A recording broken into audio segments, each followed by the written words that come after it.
Thank you for watching. My name is Dr. John Stewart. I'm a biophysicist, and I used to work for 10 years with the Canadian government in charge of electrotherapy devices back 30 years ago, when at that time we got a lot of European devices that were considered dubious or quack at that time, magnetic field devices, acupuncture devices. But in the 30 years, there have been thousands of articles, research studies done on magnetic fields, light, and other kinds of energies that we know now are helpful.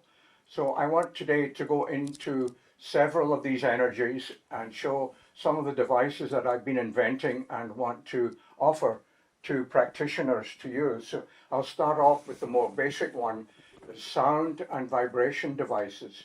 And over here I have vibration devices that plug into my generators. This is my master generator here. So I plug in pretty well any device, and it'll drive it with brief pulses. So that can be used for pulsating, tapping, the tapping therapies, or it can go up to a higher frequency, or even audio. And that can go deep into different organs with a physical vibration that can have therapeutic benefits. So that's a fairly high power one based on a loudspeaker. This is a small little one that I use just for testing what's coming out, so I can hear the sound. And this unit here, it has 5 channels of power. It's like 5 separate instruments in one box. 1, 2, 3, 4, 5. Each channel has a frequency control separate. Or up here, it can drive a wide variety of devices, and then intensity. Turn it right down for low-level energy that is often very therapeutic, and sometimes high energy is needed in all of our energy modalities.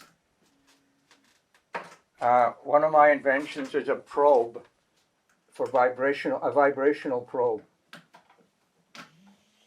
So it's vibrating quite powerfully. So you can hear it.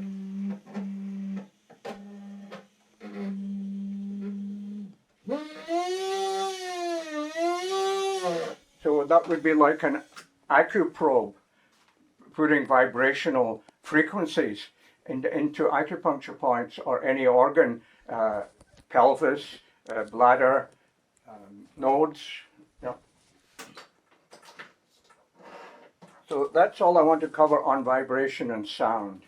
I want to move on to light, non-laser light to begin with, and then we'll do laser light.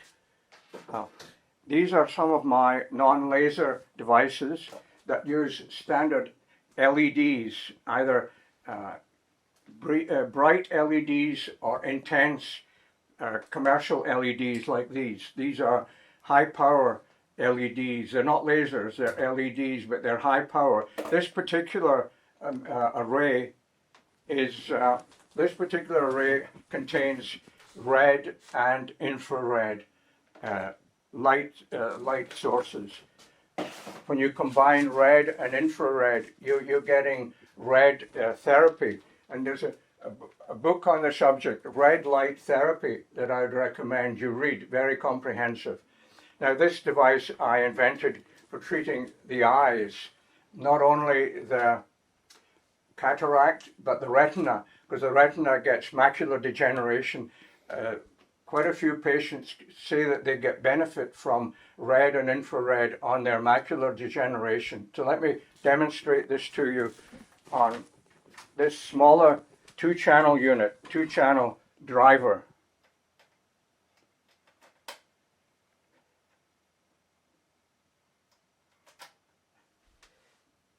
So it's pulsing at a frequency determined by this knob. See, higher frequency, lower frequency. Then the question arises, what about the black one that's infrared? Why don't we see that? The reason is it's way down around 900 nanometers, which is into the near infrared. So the human eye cannot see that. But let me show you what can. We'll turn that down and turn this up. I'll put my light detector. So it's picking up the light from the red light. Now, the infrared doesn't seem to be working, but I have another one that works. And with this combination of red and infrared, it's likely to be very therapeutic when you put it over certain organs that benefit from red and infrared light.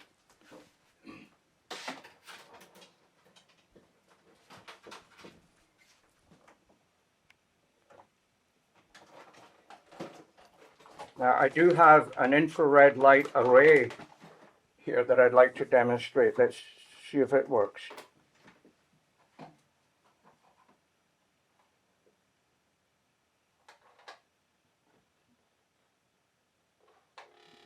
Yeah, so this is infrared light. That the human eye cannot see, but if we put your smartphone and onto camera,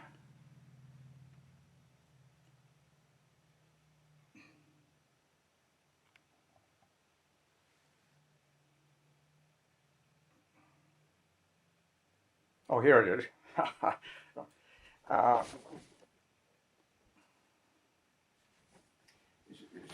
See how our cameras can see infrared light, although we can't. So let me see, put this up higher.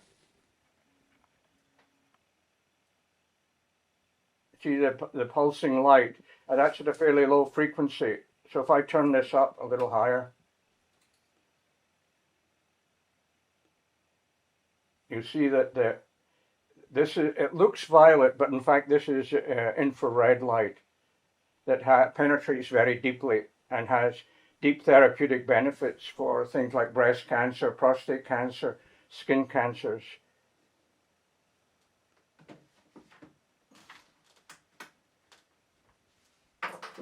Other non-laser lights are many of these light pens, which I make in different colors, green, white, red, blue. And if I plug these in, either here or here, to my sources of pulses, and I get again that individual frequency control on all 5 channels. And then I turn up or green. Let's plug in green.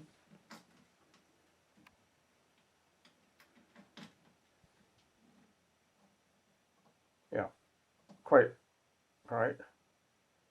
Again, individual frequency control, and I can read what frequency is that. Number 2, 1, 2. So that green one is going at 23 pulses per second. Let me turn it down to 9 or 10. The research now is telling us don't go above 10 hertz. And there are good light books. There's one here, the red light,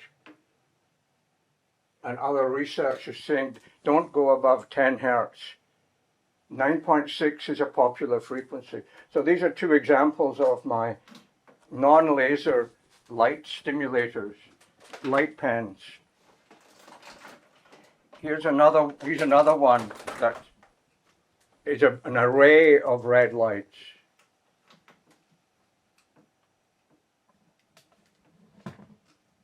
Again, it can be pulsed at any frequency, high frequency, low frequency, with intensity control. Because sometimes you don't want to stimulate with too much energy. You want barely perceptible, can sometimes be even more effective. So that's a red light array. Another device I invented is this one that again has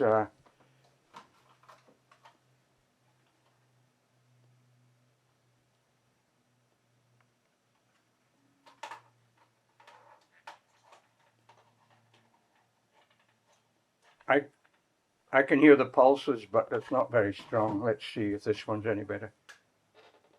Yeah. That's picking up the light.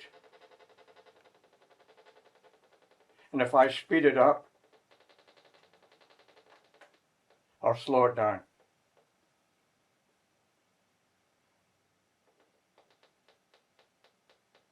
So this has a light detector. And in the other position, it has a magnetic field detector, so that it's picking up magnetic fields and these magnetic field devices. So this device is very useful for practitioners who are using light or magnetic treatments.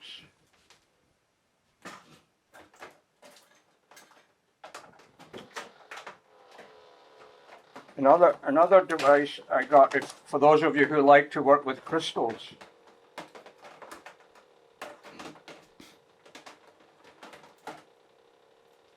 This one here has a variety of different colors. I hope you can see that. Again, it's a low frequency pulsation. Turn the frequency up, then it's a higher frequency pulsation. And then again with intensity control. You've got to have both of these controls when you're working with light and magnetic pulses. But that's a nice little device for those of you who work. This is a Lemurian crystal. It has unique metaphysical properties that we'll talk about in another video. And here's a blue light.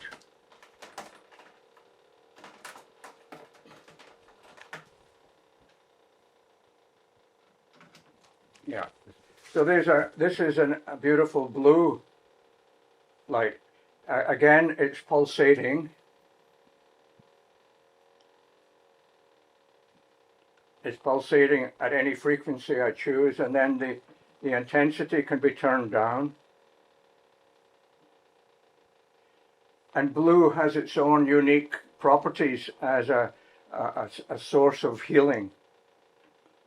And beyond blue is violet and ultraviolet.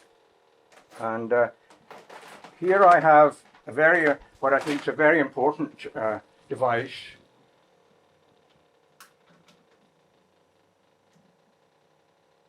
This is the ultraviolet. The wavelength is 380 nanometers. I can turn the intensity down, not to be too high, or turn it right up. And again, frequency control.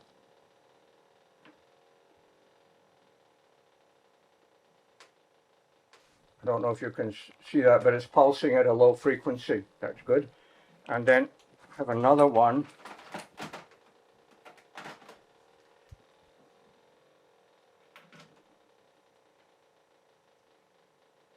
Again, this one's a little more efficient, but there are 100 ultraviolet LEDs here. This is UVA. It's not damaging.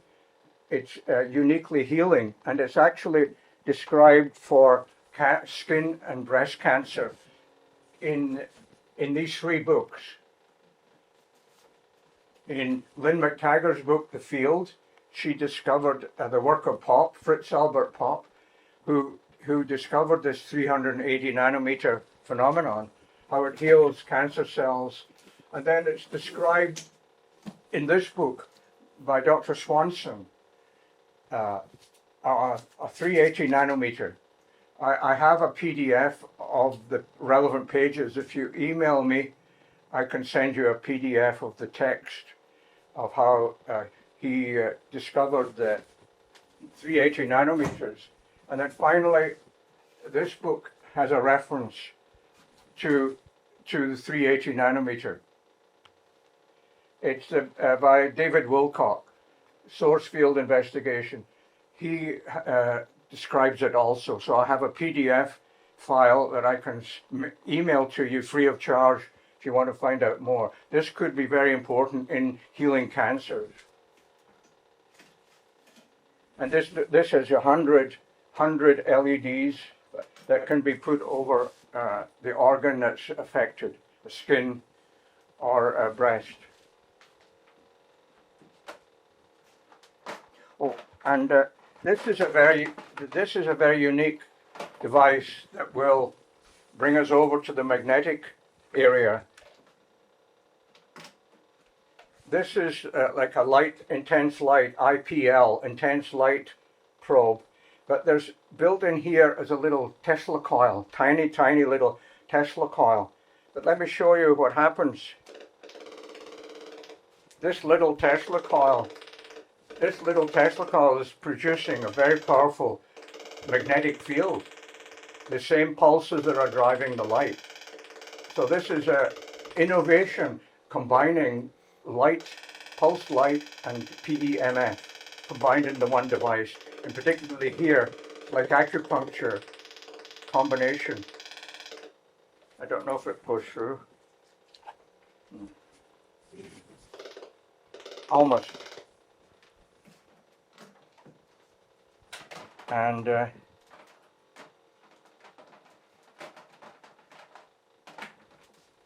so that's all on light and magnetic field, except I have this device here which I invented.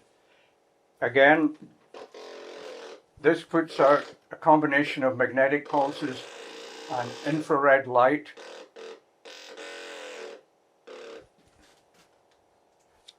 Doesn't go through the body.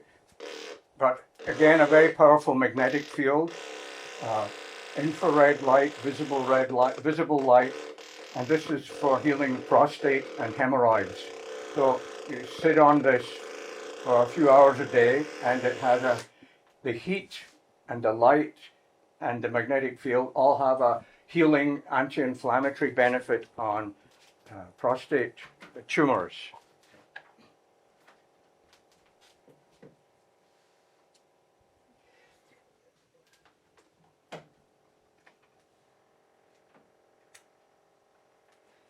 Moving on now to magnetic devices.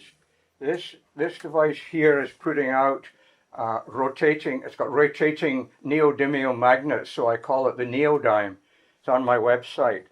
And I've got this detector, magnetic detector, plugged into the oscilloscope. So it's putting out, you see there, half sine waves. So it's smooth rise, smooth fall. And it's giving me a frequency reading on my digital readout meter.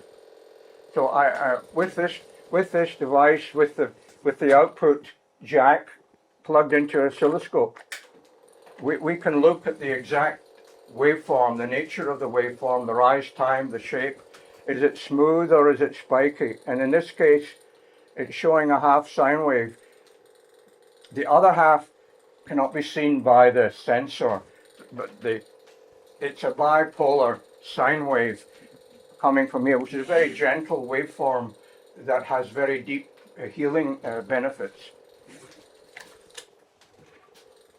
over considerable distance, right through my body. So it goes deep into essential organs.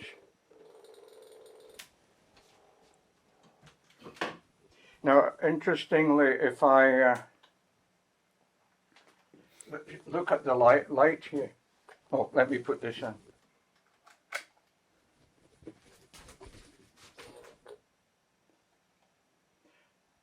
Trying to get a picture of the light coming from this light bulb. Trouble is, the light bulb is too intense. Let's see this one.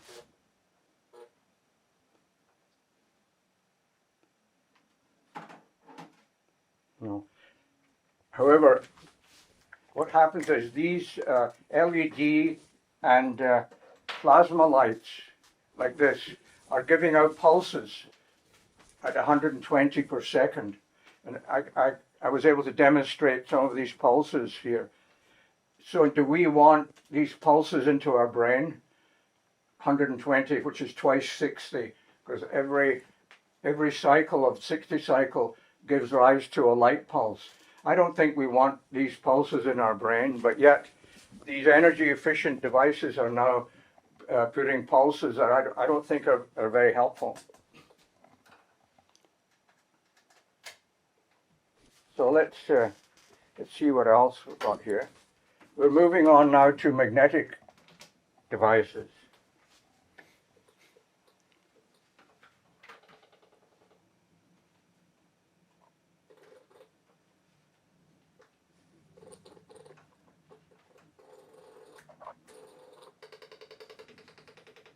Okay, that's picking up.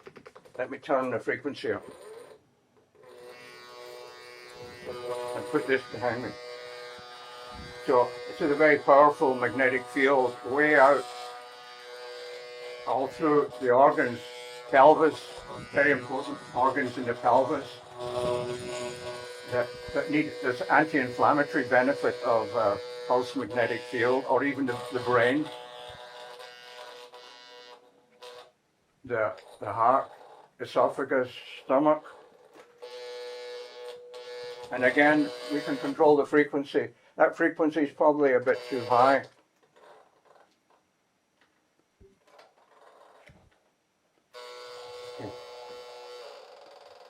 Around about, what's the frequency here?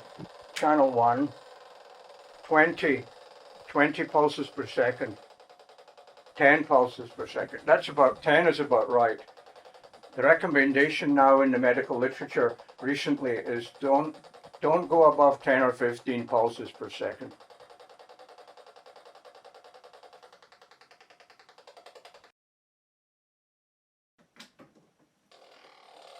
Yeah, this is another powerful butterfly coil.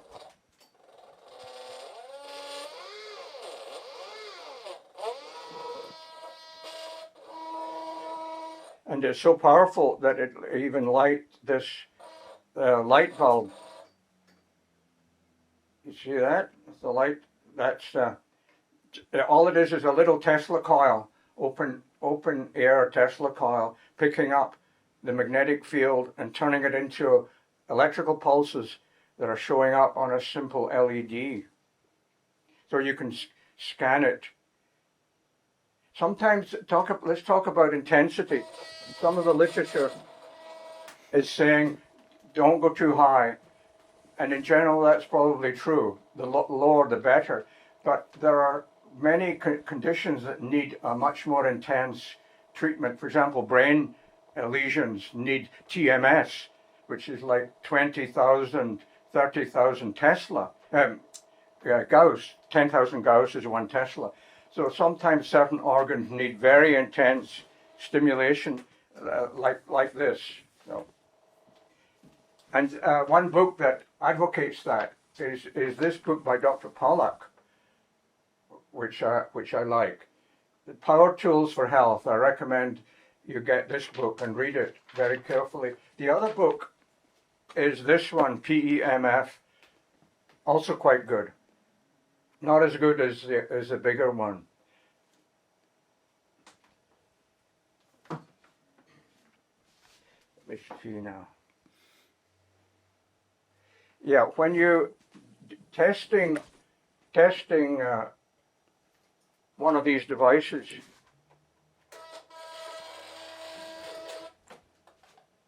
You can test it by putting a moving magnet, that's a neodymium magnet, just alongside, picks up the magnetic pulse when a magnetic field is moving. And you can hear it in the speaker, see it here, and then get an output to watch it on an oscilloscope.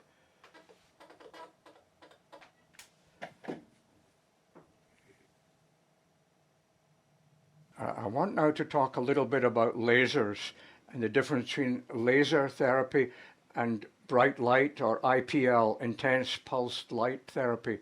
The literature tells us that they're equally efficacious, so you don't have to go and buy an expensive laser unit, but sometimes you do.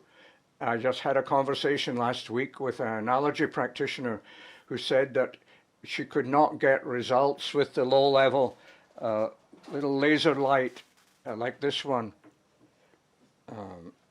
Yeah, like that I sold her. At any frequency, see how it's pulsing? It's pulsing. And it's like a 5 milliwatt low power laser. And she said that when she started using the high power lasers, pulse that I gave her, like this, these are much more powerful. You've got to be careful when you're using them. But it was only with this high power laser, pulsed of course, that she was able to get a real result with her patients. Here's a violet one, violet laser, which different people respond to different colors, and light. There are light responders and people who don't. So you've got to try all of these modalities. And there's one more. Yeah, that's a high power. Again, a high power laser. It won't burn you.